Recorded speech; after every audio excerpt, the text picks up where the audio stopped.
everyone, and welcome to the Vital Voices series. My name is Christa Brown. I'm the founder and executive director. Before we get started, just a little bit about Free Soil. So we are an arts organization based here in Lowell. Our mission is to amplify and strengthen voices of color by creating and facilitating paid opportunities for artists of color. We work with a variety of disciplines, so actors, poets, dancers, writers, the whole gamut. And we do youth programs, theatrical productions, and curated events like this one. So the Vital Voices series is a 6-part series launching this month. Every month, we'll be profiling a local BIPOC artist, providing a platform for them to share their story and their art. Queen Adeline is our very first one. Before we get started, just some folks to thank. Enterprise Bank, they're our presenting sponsor for this series for the second time. So thank you so much, Enterprise Bank, for your support. Next, our fiscal sponsorship. So we have a fiscal sponsor that makes it possible for us to operate as a nonprofit organization. That is the Greater Lowell Community Foundation. Thank you so much. As you're watching the interview, please feel free to follow Free Soil. We're on almost all social media. Take photos, spread the word. Thank you. So before we launch into talking with Queen, I'm gonna read a little bit of her bio. So Queen was born in Ghana and is the fiber artist and fashion designer behind the sustainable fashion brand Queen Adeline. Inspired by the joy of living and drawing from her cross-cultural experience living in Ghana, England, and Massachusetts, Queen blends the vibrant culture of her African heritage with a commitment to sustainability, incorporating techniques of slow, ethical processes and using African textiles to create wearable art, contemporary fashion for a metrocultural world. Queen studied at Mass Art and is a proud recipient of the Eileen Fisher Sustainable Design Award.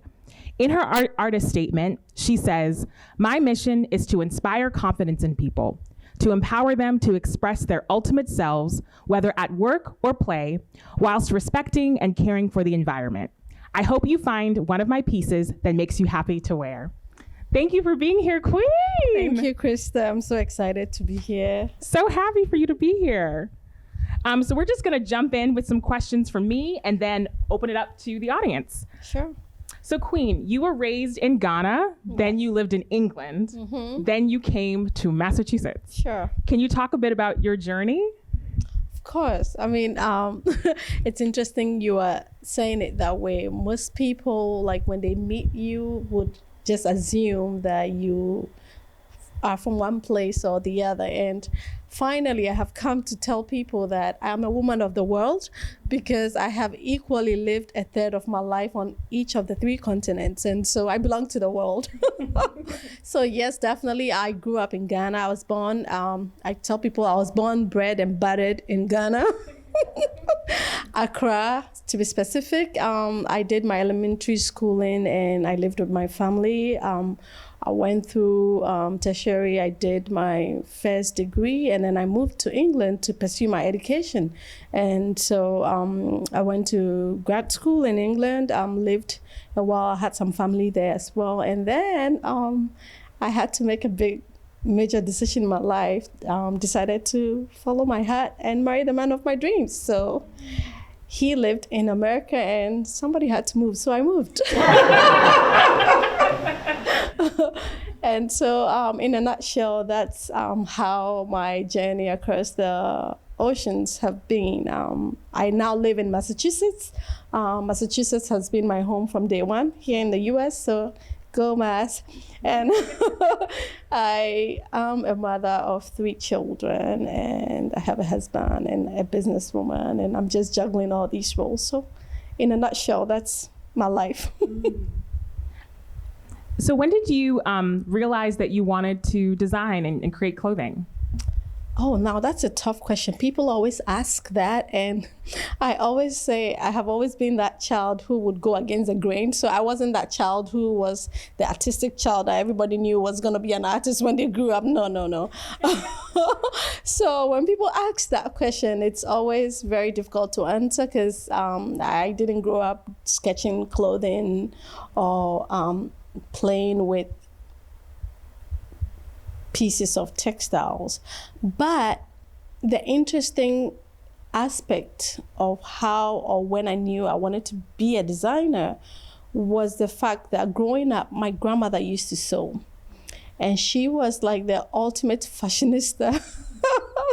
She would match us up in clothing, and she would make the most prettiest bows, and she would always like be on point with like your image and your appearance and how you felt. So it was always that dress that made you feel so special. She always had that little something she made that made you feel special. So fast forward, growing up, we just always knew you were always impeccably dressed, and you had beautiful clothing. And then my mother had a side gig of textiles, but this was all like in the background. It never really, because my ultimate goal growing up was to create change through policy making. So I was gonna be a lawyer. Like that was my focus. I was gonna go to law school. We're gonna march down the hill and change the world.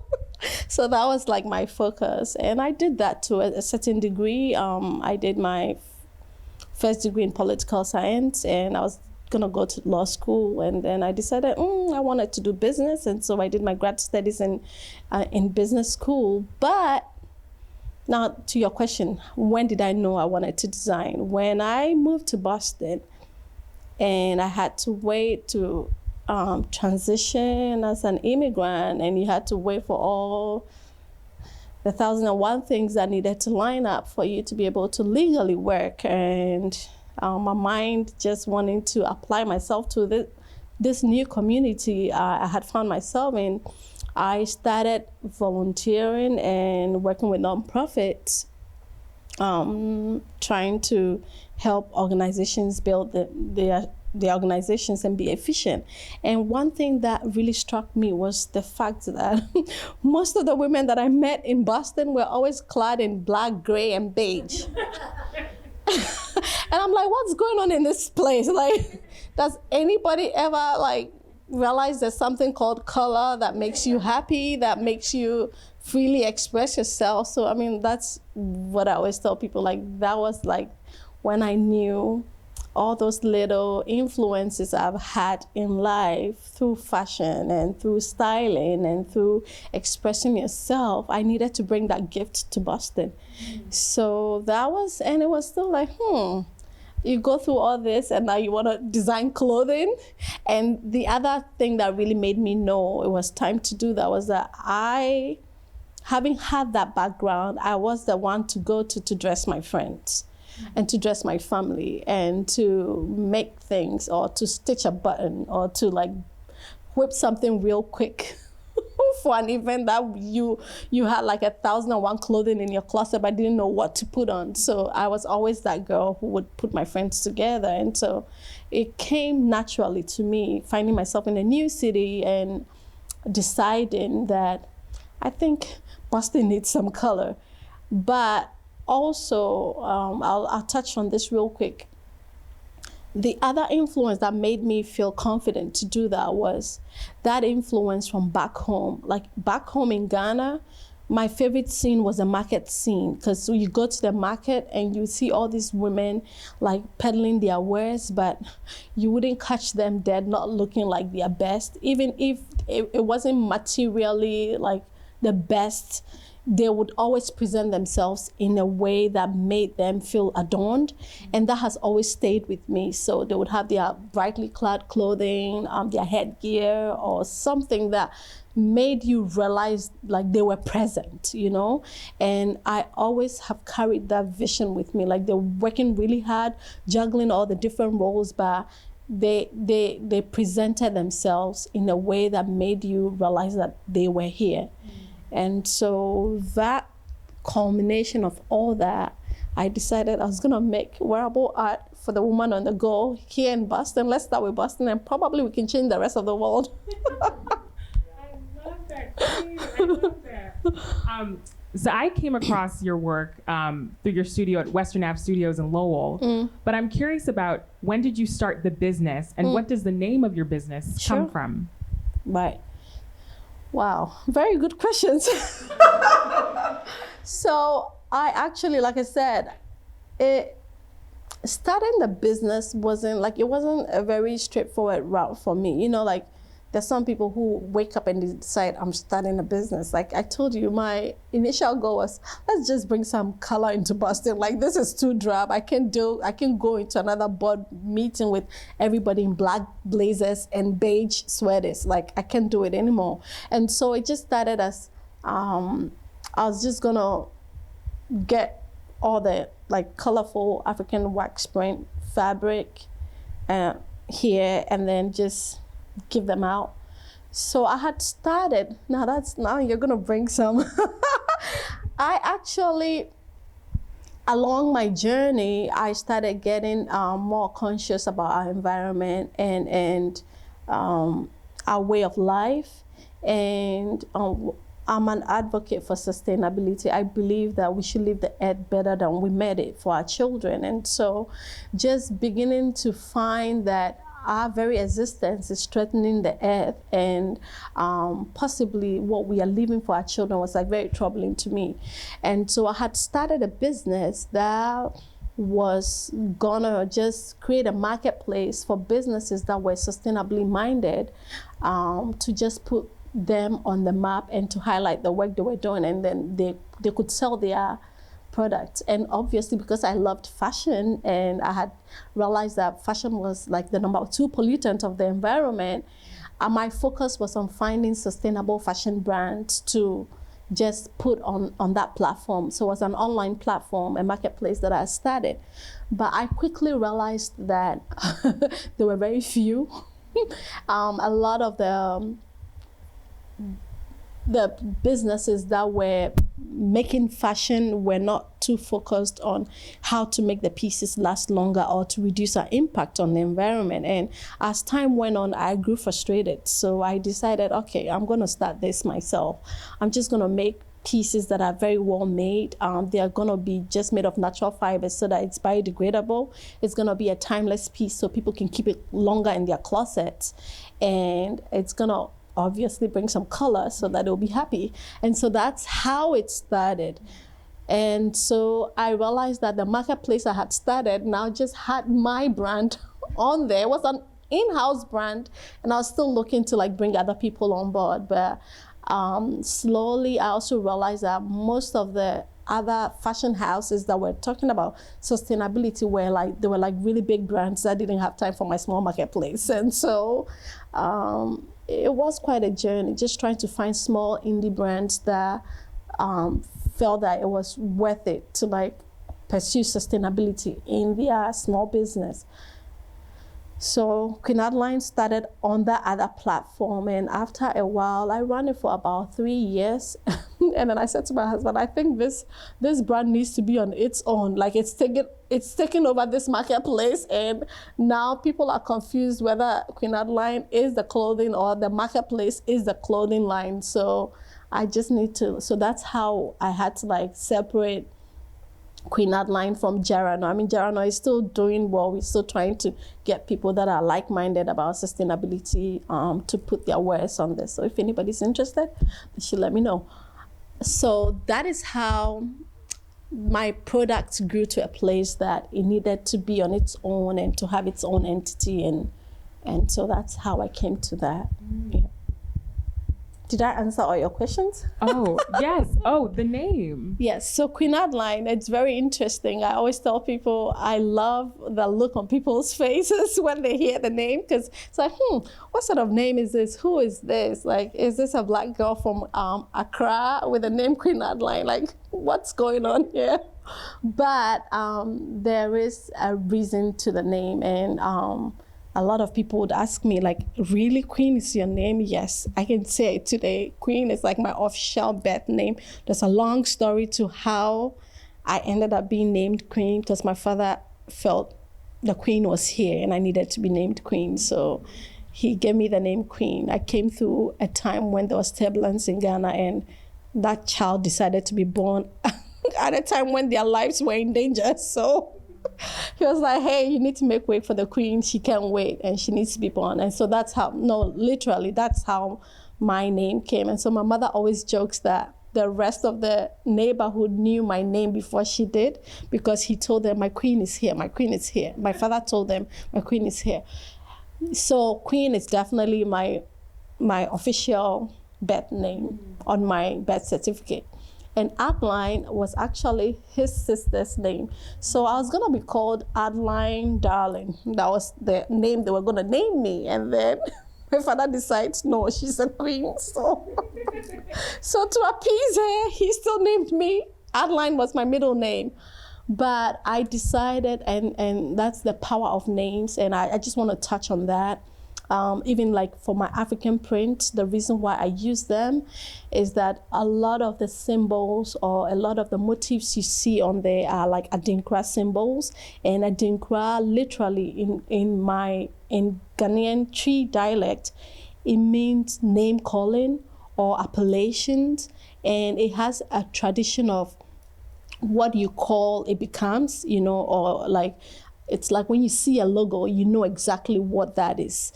And so names, very important to me. And I chose Adeline because my aunt, Adeline, was a very industrious woman. Like she'll be the typical hustler that we would say, like, hustle like till you make it. Like, she was an entrepreneur. She had a hair salon when I was very little. She made her own beauty products. She lived in Germany for a while. So it's like she did everything. Like, she was the first entrepreneur I ever saw in my family. And she was a woman, like she was like a no-nonsense woman. And I loved her to bits, but she died very young. And so when I decided to name Queen Adeline, it was either just call it Queen or call it something else, or pay homage to her and what she stood for. She stood for that working woman that I'm inspired by. So I decided, Queen Adeline sounds like a good name. We're going to name it, and then people will come wondering, what sort of African name is this? And then we'll give them the whole story. So that's about it. But I feel like it's just a name, and it's okay for the brand. So yeah. I love it. And we're both rocking Queen Adeline for anyone watching. Thank you. Thank you. So what would you say is your proudest accomplishment with your brand? Oh, with my brand? I mean, there are a lot of moments that have been milestone moments for me, but I would say hands down, starting a business.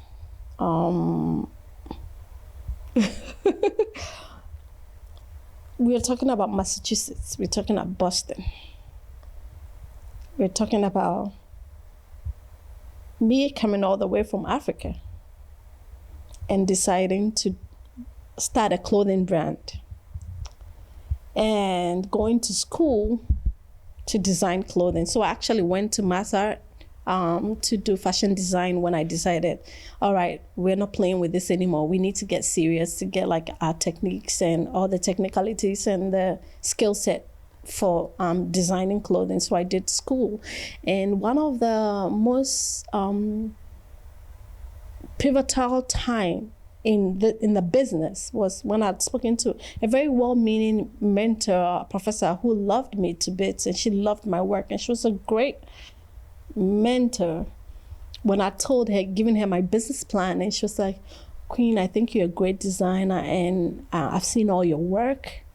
I don't know if working with African prints would take you that far, because it might just be a small market. And for the kind of work you do, I think you would do great. You would even grow bigger if you made it more generic, or you used more mainstream textiles that's not like too loud or too expressive or too like just like code word. Just use what everybody else is using, and I think your brand will grow faster. And I have to admit, I went home and I was depressed for like 2 weeks, because here I was so excited about bringing color, and somebody who's been, and this person had been in fashion and had owned her own business for a while. So I knew she wasn't coming from a place of malice. She was just telling me, like, you have a tougher hill to climb if you decide you are bringing something from that's outside mainstream. It's going to be tougher to grow this. So my greatest accomplishment, if you ask me, was just after being depressed for 2 weeks, deciding I'm still going to go ahead with this anyway. And at least I would have tried. And here I am. I'm still making it and still growing. So, yeah. I love that. Queen. Yes. What advice would you give to a young designer that might be in that same position? They're trying to find their creative voice. What would you tell young folks? One of the things I always like to tell people, not just designers, my best friend from elementary school, her mother said something to me that has always stuck to me. And I recently reconnected with her. She lives in Germany now, and we reconnected after about 20 years.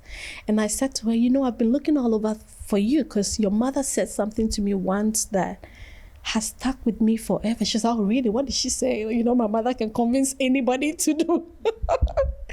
But her mother had said to me, she said, Queen, whatever you decide to do in the world, you need to know that you would always have people to support you.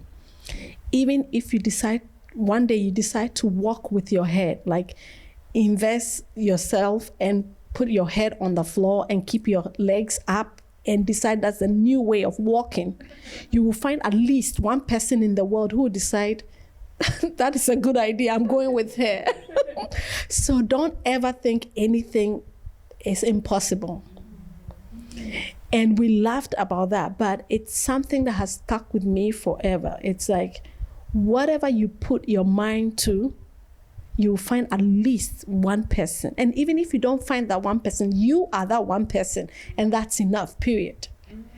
Now, having said that, I also believe in reasoning and in rationality. So once you've believed in what it is that you want to do, you need to apply yourself. You need to find the tools and the skill set and the resources that would make you succeed in you've made up your mind. Nobody asked you to do whatever it is that you've said you were going to do. So it's up to you to find the resources wherever it is. Like, I don't care if it's under the sea, look for the resources. It would be there. If you've thought about it, chances are that there would be resources to help you go through. And just remember that you just need one person to believe in that vision, and you are enough. Yeah. That's beautiful. Yeah. What would you say is bringing you joy right now? I know it's a real rocky mountain right now, but what are the things that kind of make you smile? Wow. That's a tough question to answer because I'm always smiling. I don't know where that was going to go. That's good. I live life by, my father always used to say life is meant to be lived here on earth and not in the grave. And so every waking moment is an opportunity to be. Okay, so for me, it's just being. There's a reason why we're called human beings. You need to be. And so whatever helps you to be, that brings you joy. And if you are in a place that is not making you be, you better start being. So find the things that make you be in the moment, be present, and be in it. Because like they say, it's cliche that tomorrow, we are not promised tomorrow, and today is a gift. That's why we call it present. And so that's what brings me joy. I live in the moment. I like to plan ahead, but I also acknowledge that the moment is the present. So just be in it. And so it could just be, I'm joyful talking to you right now because this is our moment now. This is our present. And I think once you take life that way, it helps you to alleviate the stress, like you're saying, like especially with all the COVID and all the impacts this pandemic has brought us, it's very important to just take a moment to pause and just be. Yeah. And how would you say that influences how you run a business? Like, what's your philosophy on pushing your dream forward, but also being a human being? How do you balance those things? Do you really want me to tell you? I need to know. I mean, there are days when I've said people don't need another damn a pair of clothes. They will live if I don't make this clothing. But to your point, I think there needs to be a fine balance. And I don't think any one person has that equilibrium yet. It's especially when you're in business, it's always a juggling act. But I think the key is just being conscious of the fact that it is a juggling act, and that you're always seeking to have equilibrium, or always seeking to have that balance. So, for example, I dance in my studio. I play loud music. I always ask my neighbors, I'm like, please, if my music gets too loud, let me know. Oh no, we love the music. I'm like, are you sure? The day it gets too loud, let me know. I'll go get my headphones and I'll enjoy my music all alone. But I listen to music. I would stretch, I would exercise. I mean, days when I can do that. And like the fashion industry is a very stressful industry. People don't realize that. You just see all the beautiful clothing and that's it. But there's so much work that goes on behind the scenes to even just bring a piece of clothing. And then like imagine working so long, 3 months, 4 months, I mean mainstream, even 6 months or a year ahead, and then you bring the clothing out and people are like, I don't like it. So even that pressure alone of like your work being subjective to you, your taste and your like, and then people are like, I don't know about this. That pressure alone, when it also translates into financial effects for you, is enough to like drive anybody over the edge. So take time to be, take time to listen to your body, take time to do things that feed your spirit and your soul, but also find the resources. I'm also very big about finding resources and tools that would help you to be. So in business, if you need to hire somebody else to take off that extra edge that is making you cranky every day, do that. If you need to figure out your budget so that you would be able to exist, you need to reach out and find the tools or the skill set that would give you that sanity. I like to be sane, so.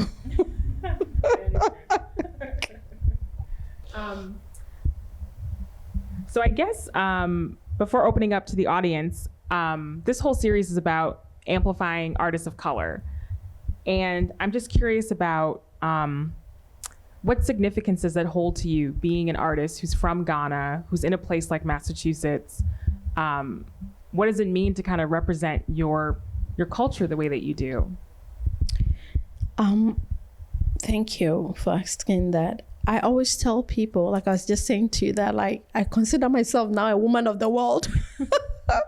And I always tell people that this is my offering to the world.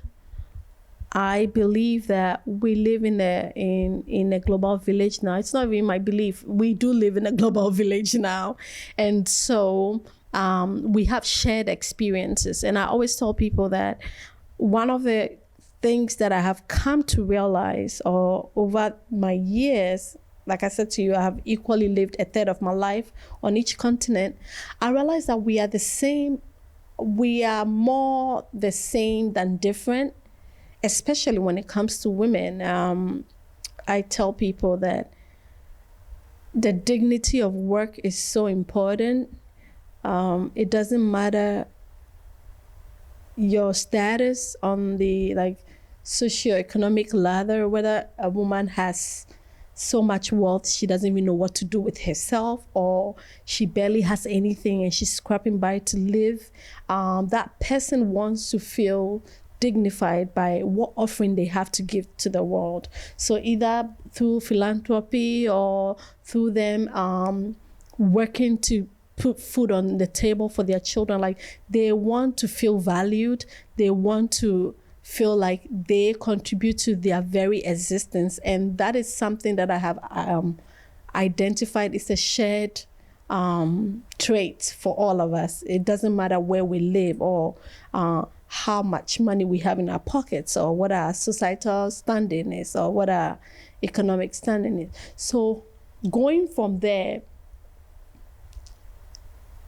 I would go further and say that if we have all these shared experiences or shared values or shared expectations, it's a great disservice when, if you come out, especially to, like, let's say in consuming, or you go out to the world, you just see a partial representation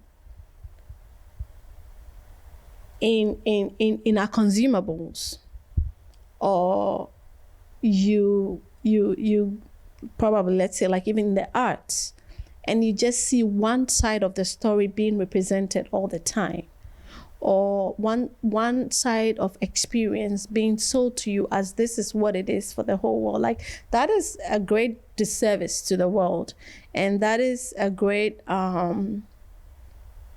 what's the word? It doesn't give you a holistic picture.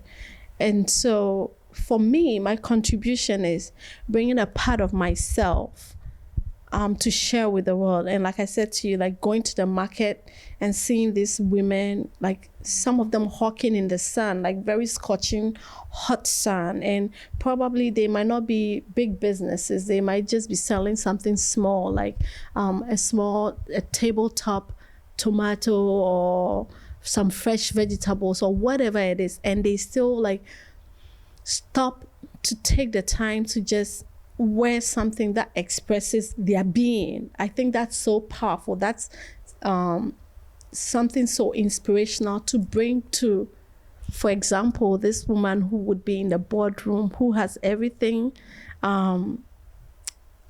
she could possibly want, but is afraid to express herself because it is not deemed professional or appropriate to like wear that bright red or that bright yellow blazer she wants to bring. So to answer your question, I think opening up our offering or bringing a part of myself, it presents another narrative and gives people an alternative to being.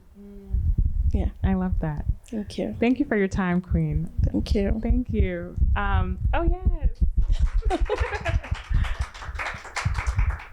So now we have some time if anyone in the audience has a question for Queen at all. I imagine that there's like a lot of different steps to designing a piece, from picking out the fabric to sketching it out to working with a model to see how it fits. What's your favorite part of the designing process, if you have one? Oh. Oh, do I? Let's see. You're right.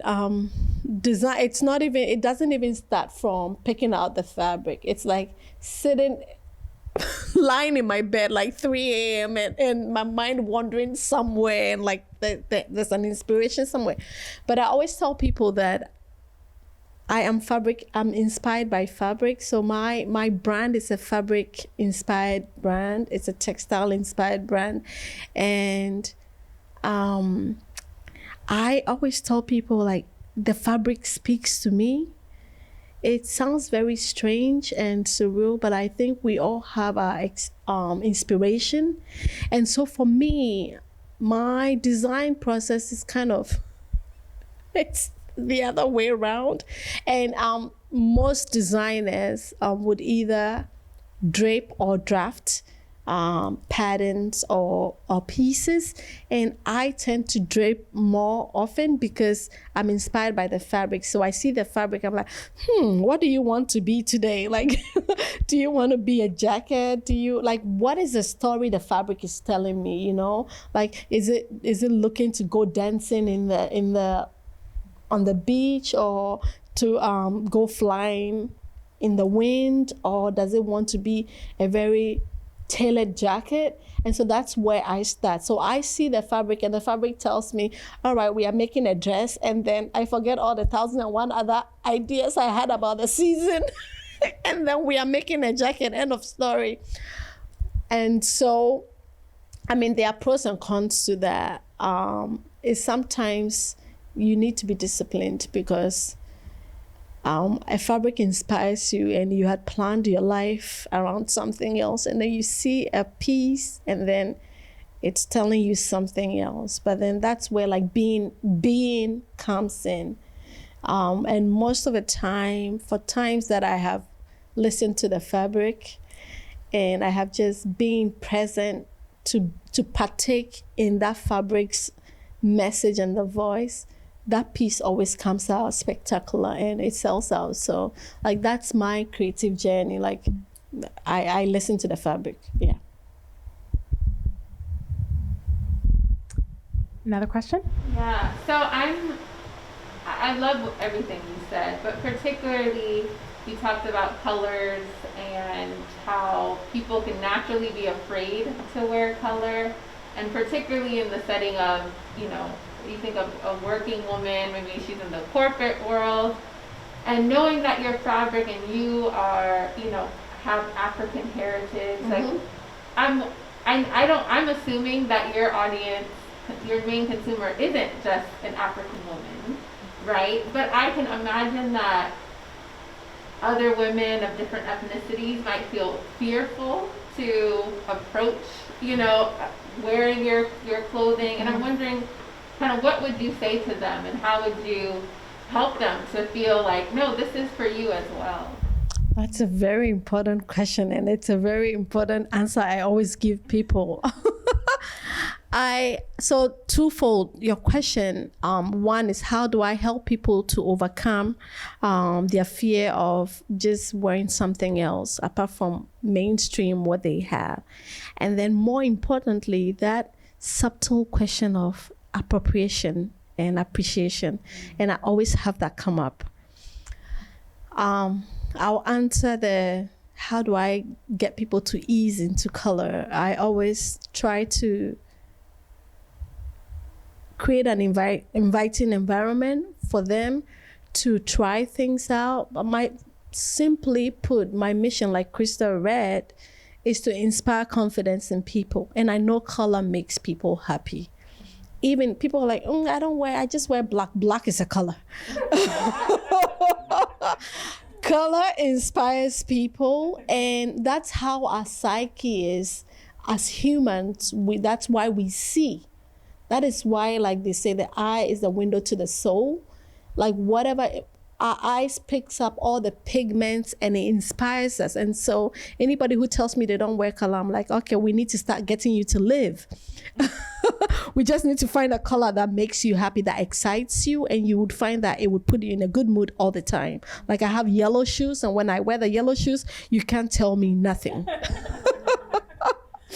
So I would just hold their hands gently and obviously, and I always tell people, I'm like, why are you afraid of color and prints? Because it's like one of the most foolproof way of dressing. It's either you look good in blue or you don't. And if you don't, you have no business buying 10 blue shirts. So that you just need to hold people's hands. But then that also addresses a deeper question of people being afraid to try. You know, we are also used to being told what to be or what standards to live by, that we've come to a place where we just don't want to experiment anymore. We just don't want to play. And most of my customers, when they come to my studio, like, oh, this place is so joyful. Like, I had one customer say, you need to rename your studio the Joy Studio, because you come in and I'm like, try this. Let's see. Oh, I don't wear yellow. Really? Let's try this yellow with this and let's see how that makes you feel. And then they leave with all their preconceived notions about color and prints and patterns, like just chucked at the door. And then you can see like the transformation. So I always say that it's just people venturing, play a little. Play with your closet. Go in there, try new things. That's what it's all about. And hopefully this message goes beyond clothing to the Queen Adeline woman being bold enough to try to live a little, to try the things that she's not too sure about. Like, just give it a try. Even if it's cooking a meal you've never cooked before, or traveling to a city you've never been to, or trying a new course. Like, just give life a chance and just try a little, do something new. So that's one part. Now, to the question of appropriation or appreciation, where people are like, I don't share an African heritage. I don't know if I can wear your clothing. I don't want to be accused of appropriation. One thing I tell people all the time, the dollar is green and it does not discriminate.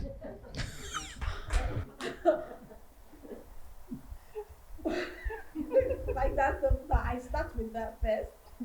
And then I tell people that we are all inspired by something. Like, nothing is new under the sun, okay?